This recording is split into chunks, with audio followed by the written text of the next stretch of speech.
Starting now. Hi, everybody. Thank you so much for coming into my session. I hope you all are enjoying the RISE conference. I know it's kind of late in the day, but I'm so excited that you have decided to pop in and participate in this interactive conversation and presentation that I want to share with you. We're in a very interesting time right now in our nation, in our world, where we're thinking more strategically and more intentionally about how we engage different people, right? So let's start from there. Just a diversity in terms of how do we engage different people. We've been seeing a lot with, so first we had the COVID-19 issue that we've seen come across the world, and it's hit our country very hard. And as we started to see how the impact has hit our country, we're starting to see a lot of underrepresented groups being hit the hardest. And then we had George Floyd, which was a marker in time where people started to speak up and stand up and speak out about the injustices that are happening in our country and across the world for people of color, specifically Black people. So this conversation is very timely. It's really related more to the work that we're doing in philanthropy. It's thinking about how do we build a culture, an intentional culture of philanthropy around diversity, and what does that look like? And how do we advance our mission by engaging diverse communities? And that's going to be a big thing that we're going to talk about. I encourage you to think outside the box. I encourage you to put some perspective into the conversation so that as you're thinking about your own organization and the work that you're doing, how can you implement some of the things that we'll discuss this afternoon into your own workplace? So I'll jump right in. And here we are. So I'm Endia DeCordova. I am the Director for Strategic Initiatives for the UConn Foundation. I've been there for 2 years. A big part of my role at UConn, the UConn Foundation, is looking at strategic projects and fundraising initiatives that are broad in scope, that really touch the entire university. I report directly to the Senior Vice President and also serve as his Chief of Staff. So there's any big issues that come down from the President or Provost's office, oftentimes those opportunities will fall in my lap, and then we start to think about who are the folks that we should engage across the organization to bring around the table to have more meaningful conversation. Prior to working for UConn, I've been doing fundraising for almost 15 years, primarily in higher education. So I worked for Mitchell College in New London. I was in New Jersey. I worked for a private Catholic university, Georgian Court University, and kicked off my career at Manchester Community College in Connecticut. So I have a vast background in terms of fundraising, philanthropy, and communication. And so I'll bring that lens to this conversation. It's really going to be thinking about fundraising in a higher ed perspective. However, I feel it's important for me to note that a lot of the tools, the tactics, the best practices, the data, the research that I'll be sharing can be applied across any sector or any industry. So I really want you to think about that. But that's a little bit about who I am, so you know more about who's presenting. Okay. So let's get started. This is a kind of a high level overview what we're going to talk about today. So today's a starting point. I'm sure many of you are having these difficult conversations within your organization and really thinking about where are we now and what should we be doing as we move forward. I'm going to address and kind of hit the elephant in the room around the evolving landscape and what that all looks like, and how philanthropy and the work that we're doing as fundraisers is changing, and that change is something that we all need to be ready for, and how do we equip ourselves to be ready for that change. We're going to talk a little bit about the challenges and opportunities with engaging diverse communities. So there might be some things that we know to be true, and then there are a lot of inherent biases that we all have that we should start to really evaluate and think about. So we're going to talk about that and what are some of the challenges and opportunities that we see in engaging diverse communities. I'm going to give you a case study in terms of what we're doing at UConn and how it all kicked off with our new president's call to action, or his call to action in terms of really thinking about diversity and inclusion as an entire university effort and not just one person's responsibility. And with that call to action, there was things that we needed to do at the foundation to help move the needle. And so I'm gonna go into a lot more detail about what we're doing at the UConn Foundation to move the needle as it relates to engaging diverse constituents. And so we're gonna talk about engaging diverse alumni, fundraising from diverse alumni, and then recruiting diverse advancement volunteers and leadership. So I want you to really keep in mind, yes, I'm gonna be talking to individuals in a higher ed space. However, that the alumni could be interchangeable to your top donors. So when you think about alumni, the term that I use throughout the presentation, I want you to use that term more interchangeably around your top donors, your donor base, thinking more around that kind of glossary or term. So when you're thinking about how to implement and apply the things that we're going to be talking about, I want you to really think in that sense. And then lastly, how do we move the needle? What are we doing? How do we move forward? What can we all do from this point forward? What are some things you can do right away within your organization to move forward? So we'll jump right into it. So I wanted to do a quick pop quiz, and feel free to use the chat function on the side. But when you see this cylinder, is the cylinder open on the right or on the left? So I'll give you a minute to put in your responses.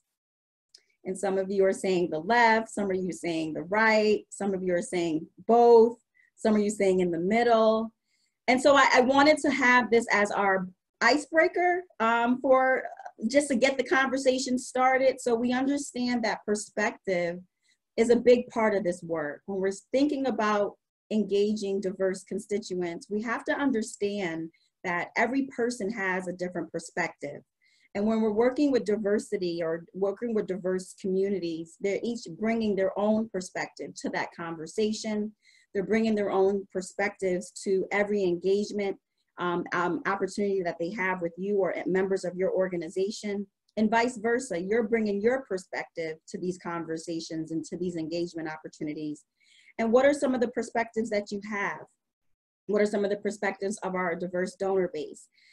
So it's important that we put that into context around this conversation. So we think about the importance of perspective and reminding ourselves that every person has a different perspective, and that will definitely shape the relationships as we move forward.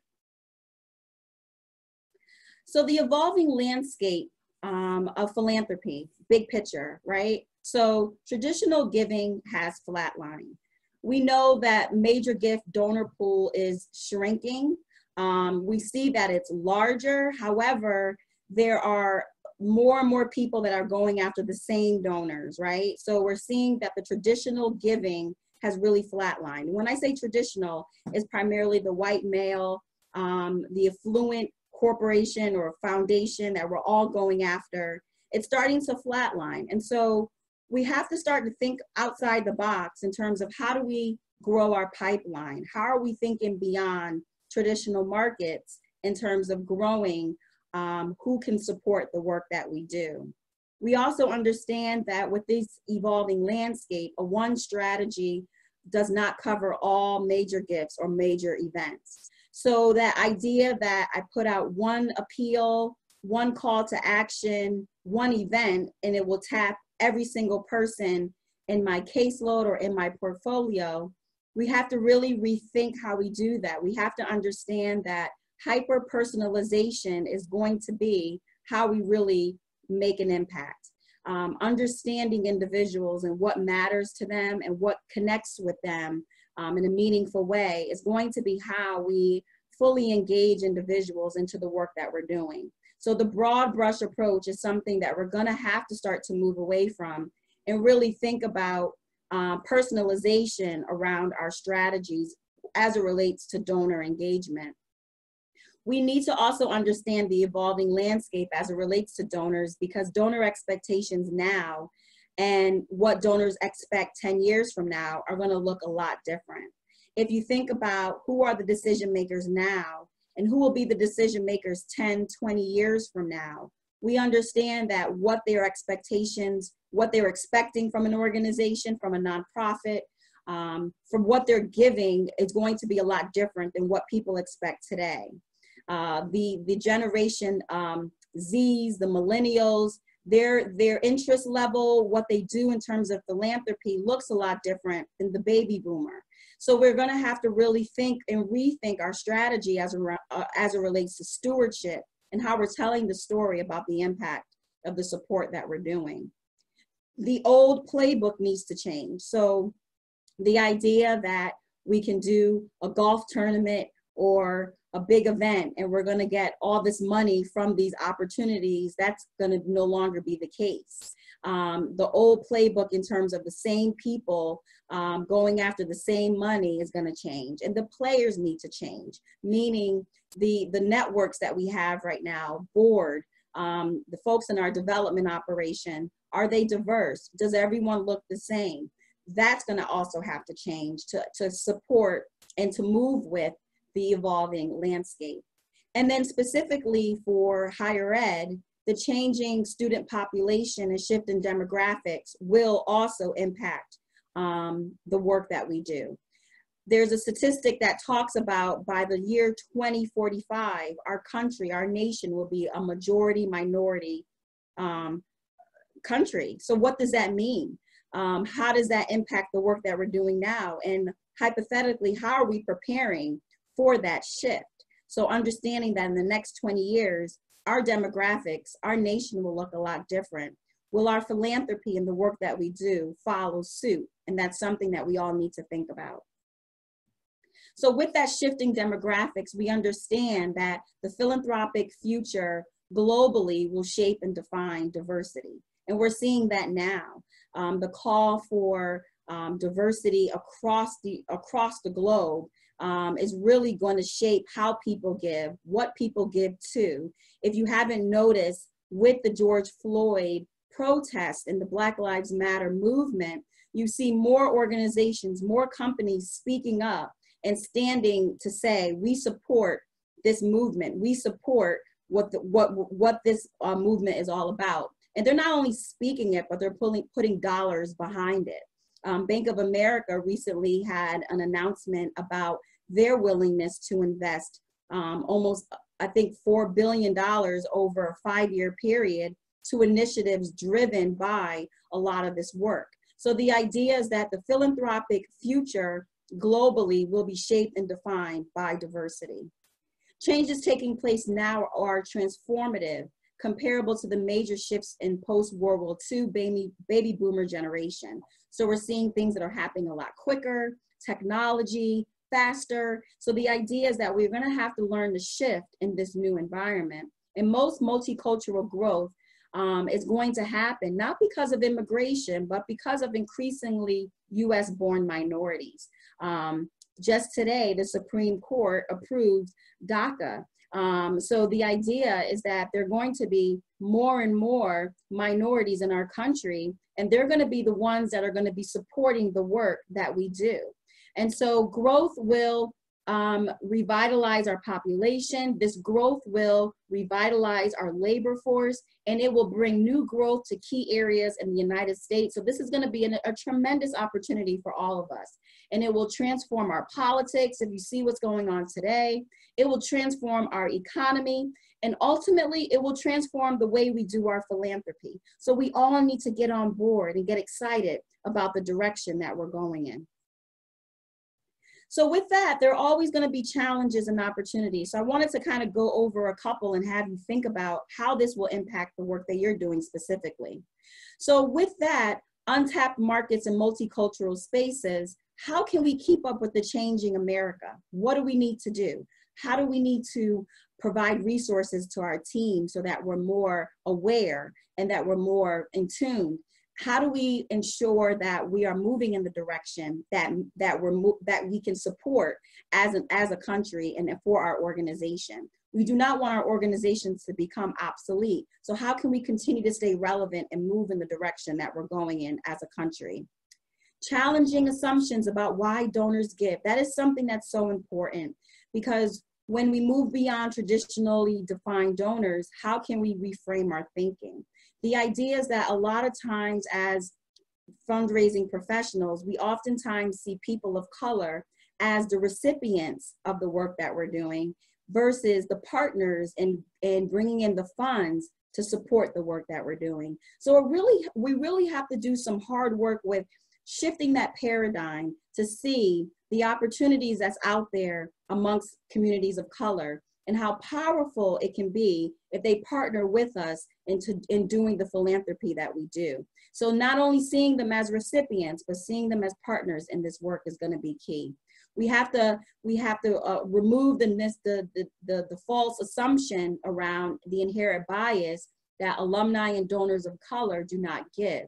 There's a lot of misnomers out there that people of color do not give, but there's some amazing statistics that talk about how people of color give. And so there's an organization called Target Smart, and they're an analytic firm that estimates the level of household wealth by race. And they found that 1.3 million people of color in the United States have more than $1 million cash in hand. That's 14% of all US millionaires. So the idea is that there is wealth, there are people that have wealth. It's just how are you connecting your mission with what they're interested in? And we'll talk a little bit about that later in the presentation. So while we may be succeeding in traditional markets, we're seeing more and more individuals, more and more companies giving to organizations. That doesn't mean that we can't extend the same approaches to traditionally underrepresented donors. And so what are the challenges in fully tapping into these markets? And how can we address this in our institution's culture of philanthropy? So it's really start thinking about, do we have inherent biases that are preventing us from moving forward in this area? And what can we do to strengthen this area?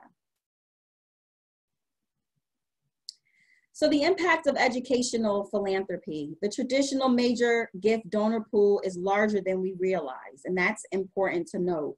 I feel like right now with higher education philanthropy specifically, there's a lot of competition sometimes as we're going after the same people. But I would argue that we look at the individuals that graduated from our institutions and how do we bring them back into the fold to make them feel like they're part of our organization.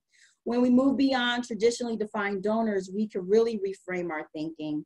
Fully tapping into these markets is a challenge that needs to be addressed.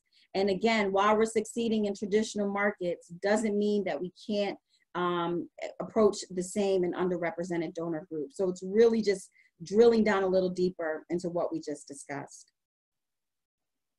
So what would change? What would you change? If you had to do this right now in your own organization, first your mindset. I think there needs to be a change in our mindset. There needs to be radical transparency about what we know and what we don't know. We need to start to create environments where it's safe to say, I don't know enough about that particular group and I want to learn more. How can I learn more? We need to have more conversations versus strategies. The idea is to bring people to the table, meet people where they are, engage them at the level of where they are, and that's how you can move the needle in terms of growing your base amongst diverse constituents. Co-creation with donors, so sitting down and creating something that can be powerful and impactful for our communities. That's how you can also get people on board. And what does meaningful engagement look like for constituents of color? So again, we have to really rethink our mindset about working with traditional groups and then non-traditional groups. And what does meaningful engagement look like for the non-traditional group? And we need to foster interdisciplinary conversations and reflecting donors' passions back to our institution, and that is key. And so if we could do that successfully, we can start to see us moving the needle as it relates to engaging diverse constituents. with doing that, understanding donor motivation is going to be key. So in meaningful philanthropy, donor commitment and engagement begins with some life experiences. So later on in the presentation, I'm going to give some examples of some alumni that have had some difficult experiences on our campuses, whether they were isolated, whether they were the only one, whether they did not feel included. It's really going to shape their life experience, and it's also going to shape their engagement and their motivation to want to support. So think about your own organization and how maybe individuals of color, diverse constituents may have had different types of experiences in life, and how are you going to use those experiences to help them come on board to support the work that you're doing? Because a donor's ability to deepen commitment to your institution depends directly on your ability to discover and influence their deliberations. If you can do that, if you can understand why they do what they do, you can create more meaningful commitment across the board. Donor expectations are continually evolving, and there's that balance between loyalty and passion. You want people to move from being loyal to the organization to feeling passionate about the organization. So most important skill in development is really moving donors from loyalty to passion. Loyalty is feeling like I have to give to that annual fund campaign. Passion is I want to be part of the mission of that organization. How can I leave a bequest? How can I leave a legacy to help move the mission forward? So you really want to shift how people see themselves as part of your organization. You may know how to express yourself to a donor, but that's only half the equation. What questions is a donor asking that will result in increased engagement? And how do you translate that back to your institution? So donor engagement, donor motivation is going to be at the core of this work, and understanding different cultures, and having a better sense of cultural competencies will help you move the needle in these spaces. So in the fall of 2019, I'll bring it now a little bit closer to home. UConn had welcomed our new president, Tom Katsouleas, and he came to the university and noticed that there were some racial unrest that happened in the past at UConn. And most recently in the fall, there were some incidents with students, and we had one of the largest protests of the student chapter of the NAACP on our campus from across the country. So UConn's student chapter of the NAACP had the largest movement of showing up and speaking out about some of the racial unrest that were happening to students in the fall.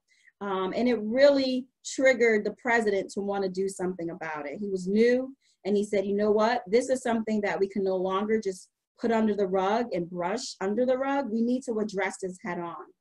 And so what he did was he came up with this concept that diversity and inclusion is something that we're all responsible for. Every single college and school at UConn, including the UConn Foundation, needs to be part of how do we create a more inclusive environment.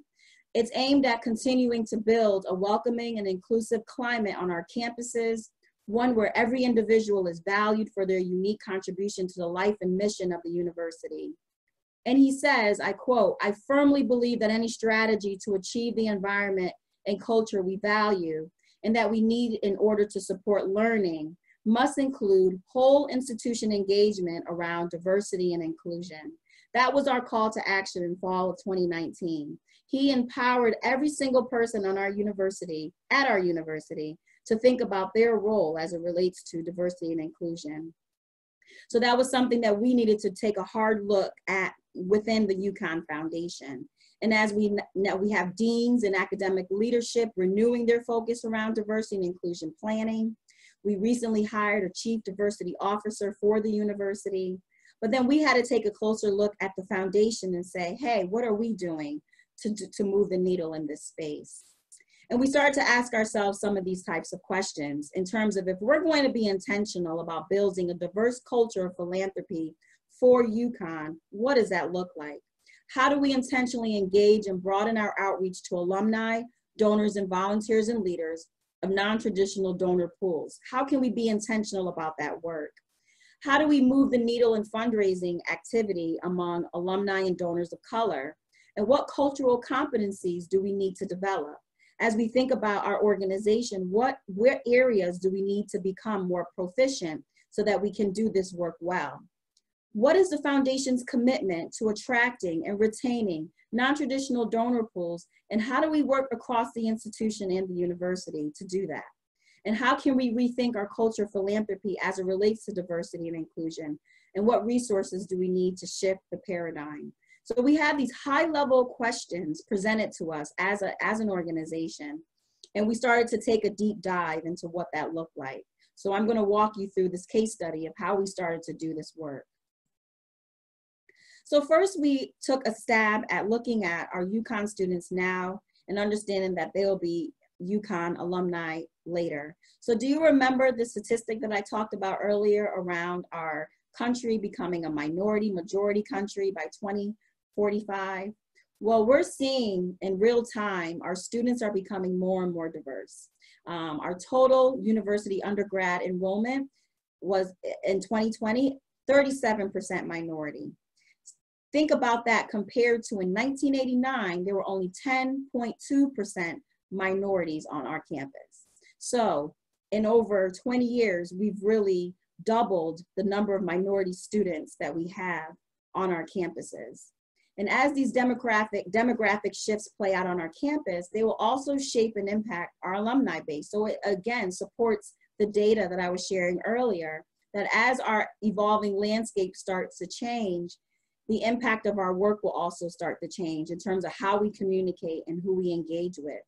And in order to build a pipeline of donors for the future, we must learn to engage an increasingly diverse donor base. So that was something that we automatically knew based on that. And so what I'm going to walk you through today is how we did it. We're currently going through this process. By no means have we arrived. I feel like this work is an ongoing, it's good work. Sometimes it makes us feel a little uncomfortable. Just like the race conversations that we're having right now across the country, we feel a little uncomfortable, but it's sometimes good. It's sometimes good to really look deep, check ourselves, and see what we can be doing better.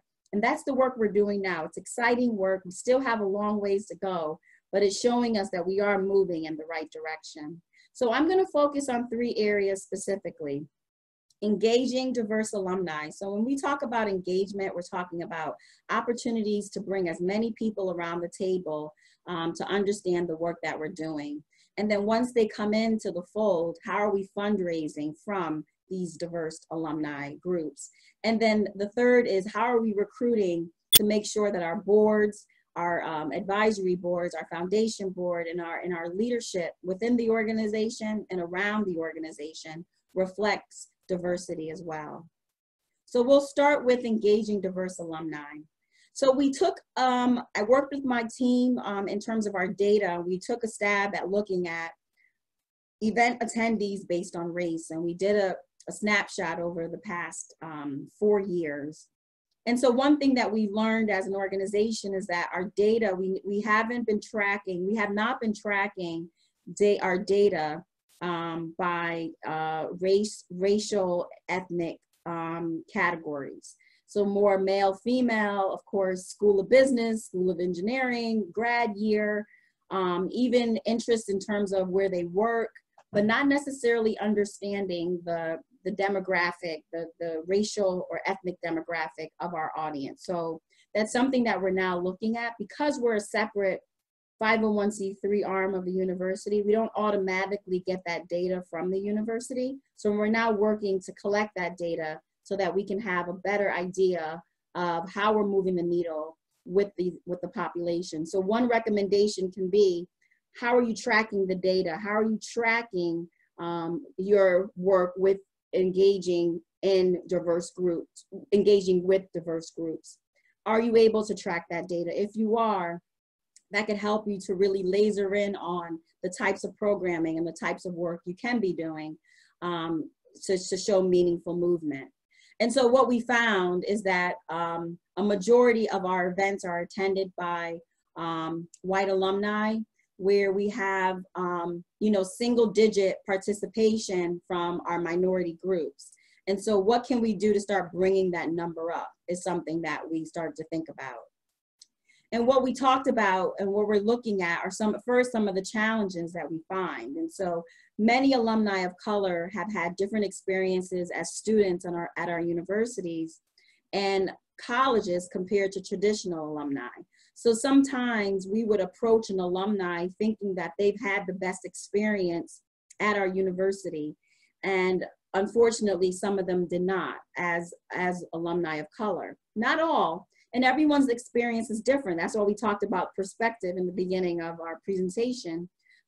But the idea is that there will be alumni that have had different experiences on our campuses. And so we have to recognize that and understand that right away. It's going to take them time. It's going to take some time for them to want to come into the fold and see themselves as part of the organization if they felt isolated and didn't see themselves as part of the institution as students. So they didn't see themselves as part of the institution as students. How can we change that now that they're alumni? And that's something that we're taking an intentional look around. And so the advancement profession is disproportionately white, and few individuals in advancement leadership know what it's like to be a Black or Hispanic student at their campuses. This was actually research that I was able to uncover from an organization in Washington, D.C. called EAB. They do a lot of research around higher education and K through 12, fundraising, communication, technology. And they found that because our profession is disproportionately white, sometimes it's more difficult for us to engage with diverse constituents because there's a lack of cultural competencies, which can create barriers to outreach efforts. And we oftentimes, some of our white colleagues may feel out of touch with alumni of color. So how can we ensure that we're creating an environment where you're not putting the pressure on the employees of color to do the work with engaging diverse audiences, but everyone around the organization is doing this work, similar to the conversations we're having right now across the country around race. But the idea is, how can we create an environment where it's safe to say that, and then create structures where people feel comfortable with learning how to engage different constituents? So that's going to be key. We also need to understand that there's challenges around false assumptions and inherent bias around alumni and donors of color. And I mentioned this earlier, there's a lot of misnomers out there that people of color do not give, but we know that's not true. And so how can we shift that thought process amongst our profession? And then the lack of intentional structures and processes in engaging, cultivating, and stewarding non-traditional donor groups is something that we have seen and we've uncovered. So how can we be intentional about creating opportunities for engagement, for cultivation, and for stewardship amongst these non-traditional groups? And remembering that that one stop, one approach, one size fit all is not going to work for this type of situation. We really need to think more personalizing how we can engage these different groups. So let's talk, so we start to think about how can we move from theory to practice? So the things that we're doing specifically at UConn, we're building affinity groups for alumni engagement. So these are groups that are based on an affinity, and it allows them to connect not only with other alumni, but then it also allows them to connect with students that could relate to that affinity group. Because a diverse alumni wants to ensure that the way that they were treated on campus doesn't remain, and connecting them with current students helps accomplish that. So I'll take that example to your own organizations. How can you connect your donor base to the constituents that you serve so that they feel like they're part of the work that you're doing and they can see themselves in the work that they're doing? And they're ensuring that whether it's supporting a community, whether it's giving back in different types of way, whatever type of nonprofit organization that you have, or if you work for a higher ed institution, how can you ensure that the alumni, the donors, the prospects of color can feel connected to the work that you're doing? And so we were able to we have a UConn alumni, African American Alumni Council, and we were able to connect them to the Scholars House Learning Community, which is a academic community for African American male students on campus, with the goal of helping them to stay in school and to graduate. And so we were able to connect these two groups. And we saw that because these alumni were able to connect with these students, they are now one of the top investors in supporting the work of this program. So they're giving back to ensure that these students are successful. So that's an alignment that we can think about. And now we're thinking about that for other groups. So we're thinking about it for the Asian population, the Hispanic population. So we're thinking beyond and how we can connect our alumni affinity groups with our students. Being intentional about outreach is going to be key. So diverse donors often want to see staff who look like them and who could better relate to their lived experiences as diverse students and alumni. So having diversity on your teams is very important. However, staff and volunteers of color within the organization should not be the only ones engaging donors and alumni of color. It really takes commitment from all levels of the organization. So the idea is that we can all do this together. But it's thinking about intentionally, does my organization represent the communities that we're serving? Do we have diverse professionals on our team?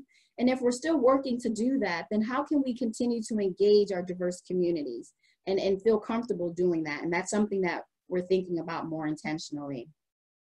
Vulnerability is going to be an important element to all this because you're going to be having uncomfortable conversations, and it's important to meet alumni where they are. It's important to say, you know what, I don't know what I don't know, but I'm willing to listen. I would love to learn more about your experiences and how we can learn from that and how we can be a better organization. And then share some of the things that you know are no longer the case when they were on your campus or when they were a part of your organization. So working with all levels of the organization to drive these meaningful conversations is going to be a big piece that we're thinking about as we relate to engaging diverse alumni. So now that we've talked about engaging diverse alumni, we're now moving into fundraising from diverse alumni. And so similar statistic or similar data that we've shown with engagement.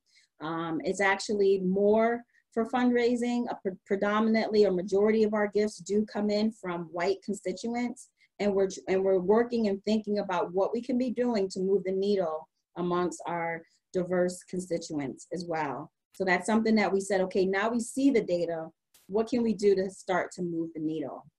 And so we're thinking about building a broader pipeline, and that's embracing their difference. So uncovering donor motivation and understanding the relationship that they have with the university may be different. And that goes to what we talked about early on. That understanding that each individual is going to have a different experience. And so how do we uncover that? How do we uncover what's important to them and then connecting them back? But the key here is to build trust and to uncover what resonates. But it's also important to demonstrate authenticity and consistency. Consistency is key because there's a quote here from EAB where they talk about diverse alumni take a little longer to bring around to the development side of the house. We need to prove to them that the way in which they were treated on our campuses has changed and will remain so after the check is signed.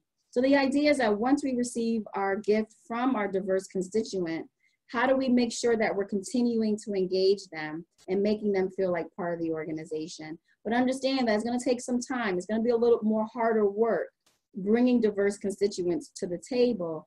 But once they're committed, they're very committed. And how can you continue to elevate that commitment? Targeting diverse donor segments is also something we're thinking about. And so it's rethinking our cultivation and solicitation tactics and techniques and avoiding the status quo. So we're working very closely with our research team to ensure that the diversity of our development officer portfolio reflects that. So we're ensuring that there are diverse portfolios, that we're giving our development officers opportunities to reach out to different types of constituents. And so partnering with our research team is going to help with that as well. We are identifying funding opportunities that support diversity and inclusion initiatives. So across the university, there's so many opportunities that focus specifically on diversity and inclusion initiatives. Things from our School of Engineering, where they have a specific focus on STEM education and opening the doors for more women and individuals of color to come into various fields. The NEAG School of Education is really thinking about the achievement gap issue here in Connecticut, but also thinking about how do we diversify our superintendents and our leadership. The law school is doing a lot with social justice reform. We also have UConn Hartford that is doing great work in terms of their Global Cities Initiative and thinking about the place that UConn Hartford has in the city of Hartford and how they could be partners in addressing some of the issues that the city faces. And then of course, UConn Health. We have our Health Disparities Institute that looks at health disparities across the board here in Connecticut, but across the country, and doing research around that. So what we have in our pocket are researchers that are doing this work and telling that story to alumni and donors to say, hey, we're doing this work, we're funding these types of initiatives. Would you be willing to support this? This is an opportunity for everyone to go out and share that type of storyline, which could help to find if it resonates with the donor or a potential or an alumni, and potentially have them invest in that work. So I challenge all of you to think about what are some of the diversity and inclusion initiatives that you're working on, and how can you elevate those types of opportunities to bring diverse constituents around the table to want to support those various efforts. Leadership buy-in is going to be key. So the top is going to have to see this as a priority, the top of the organization, and it has to be the goal for the CEO, the president, the senior leadership team to really say that this is important for us to do and how can we move the needle. And so at UConn, as I mentioned earlier, the president already made this a priority. The CEO for the UConn Foundation has made this a priority, and so has our senior vice president for development. He's also made this a priority, as well as our vice president for alumni relations. So we have the buy-in from the top. Now, if you have any difficulties with getting buy-in from the top within your organizations, that means sometimes the middle needs to move up. The middle needs to move out, show how we can do this work, and then bring it up to the top. So it might be something that needs to come from the bottom up in some situations. But the key here is to really hold people accountable, right? So the idea is, how are we setting clear metrics and measurable outcomes in these areas? So it's not enough to just say, we're trying to move the needle with diversity and inclusion, but now it's thinking about a part of our goals. How can we incorporate that in our goals? So how are we bringing in more constituents of color? How are we promoting and fundraising for diverse and inclusion types of initiatives that are happening on our campuses? So it's now thinking, again, more intentionally about that work, and that's going to be key. And the third piece. I just want to say, you've got like 3 minutes left. 3 minutes? Yep. Okay. Okay. Thanks for the time check, Scott. You're welcome. I'm going to unpause. Okay. And mute myself. Yep. Fostering intentionality strategies to drive recruitment and to build a pipeline for more women and more people of color. We see that that's an area that we need to improve on. When you think about diversity and recruiting volunteers, you want to make sure that you don't have isolated success where one person of color on the board is responsible for bringing on more people and the pressure of having that one person of diversity on a board. So you want to make sure that you sustain talent, but you're also building a pipeline to bring new talent on as well. So with 2 minutes left in this presentation, where do we go from here? We're thinking about implementing diverse programming. So I challenge you all to think about, how can you offer more opportunities for diverse constituents to feel part of your organization? Have them participate as speakers, panelists, tell their story. If you have opportunities to put people out front, make sure that it's diverse. When you're sending marketing materials, make sure it represents the organization and the people that you're serving. So you want to make sure your marketing reflects diversity and inclusion as well. And Cultural History Month should not be the only time that we program for diverse audiences. We're really thinking more across the board about how we can be more intentional about that. We understand that fundraising from broader audiences, one size does not fit all. We understand that we need to understand the landscape that we're in and find initiatives that can be relevant to alumni and donors of color. And then we're also thinking about sharpening our cultural competencies, having those uncomfortable conversations, and meeting alumni where they are. So I want to encourage you all to continue this conversation. This is just the beginning. Today is the beginning of how you start to rethink building an intentional culture of diversity for your organization. Leadership buy-in is crucial, but if you can't get that leadership buy-in, try to see if the middle can move up and do things on the grassroots to get people on board. Perception is everything. Remember that you bring your own perspective and the other individuals that you're dealing with do too. So how can you make sure that we're thinking about that when we're having these types of conversations? Be more intentional about your outreach in your program and recognize that alumni and donors of color have had different experiences, and relationship building will take more time and effort in this area. So I want to thank you all for participating in today's session. I have a couple of questions that I wanted to just shoot here. There's a couple of questions that came through on the chat feature. And what would you say to nonprofits about their power to influence change? I believe that this is the time where nonprofits can use this opportunity to leverage the work that they're doing to promote change. We need every single nonprofit out there, no matter what kind of work you do, to be part of the dialogue in terms of changing the culture of philanthropy. This is not, I know we have donor fatigue and this time that we're in looks a lot uncertain in terms of what our numbers are gonna look like. Fundraising is gonna be a lot different in this new environment. So being flexible and agile is gonna be key. But I would empower all of us to really think about what we bring unique to the table and how we could all use that to really add value to influence change in the world that we're in. And what promise can be made about their success after the conference? I think that one of the things that you should remember as part of this conference is that find 1 or 2 or 3 things. I'll challenge you, take 3 things that you learned today that you can implement right away. There's a lot of information that you gathered today. This is an amazing opportunity to bring so many different people around the table. But think about 1 or 2 or 3 things that you can take today and do baby steps. It could be very overwhelming. There's so many things going on. So take baby steps, but 1 step at a time, but movement is key. So never stand still, try to continue to move. And if you can implement 3 things that you learned during this conference, I think that will make tremendous value in the work that you're doing. So overall, I want to thank you all for participating today. Thank you so much, Harvest Development Group, for inviting me to be part of this conference. And I wish you all the best as you continue to go out and do the amazing work that you're doing for the organizations that you all support. Thank you and have a great day.